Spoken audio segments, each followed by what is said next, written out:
থেকে পালিয়ে না যেতে পারে। ও নাকি এত নেশা করেছে যে একেবারে বেহুশ হয়ে গেছে। ওকে আমি বেডরুমে শুয়ে রেখে দিয়েছি। ভেরি গুড, ভালো কাজ করেছো। মনটাকে যদি যথাসময় নিরোধ শুয়ে দিয়েছো তো ভালো করেছো। তবে একটা কোনো মনে শুধু মেয়েটা তো প্রথম এই লাইনে এসেছে, তাই লাইফ থেকে মানিয়ে নিতে একটু অসুবিধা মাথায় করে রেখে আমার মাকড়সা থেকে ওই কাপড় সুন্দরিকা চলো পালিয়ে না যেতে পারে। আপনি কিছু শুনবেন না সব। আপনি যেমন কি চাইবেন ঠিক তেমনই তৈরি হয়ে যাবে সব। लेकिन साहब हमारे एक डिग्री दोस्त আছে, उसको नौकरी दीजिए साहब।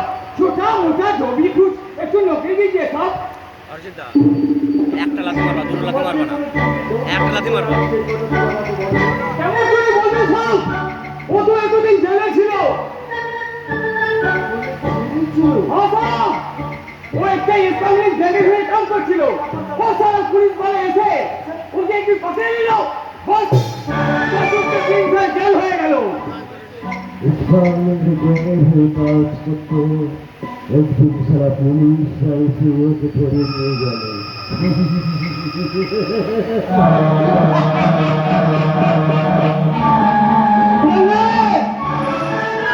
আমি তো এতদিন ধরে এমন একজনকে আমি খুঁজছিলাম। কোথায় কোথায় তোমার দোষ, কি নাম তোমার, ডাক কোথাকে? তুফান সিং। তুফান সিং? যে হ্যাঁ স্যার, এই তুফান সিং যেখানে যাবে সেখানে কিছু না কিছু নিশান রেখে যাবে।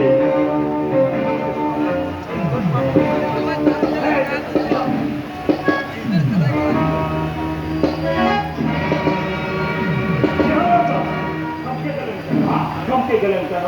তোমাকে যদি রাজি কোথাও যেটা দেখেছি কেউ বুঝতে পেরে বড্ড চেনা চেনা লাগছে। বাংলা में तो बात হচ্ছে না সব। কি ভাব?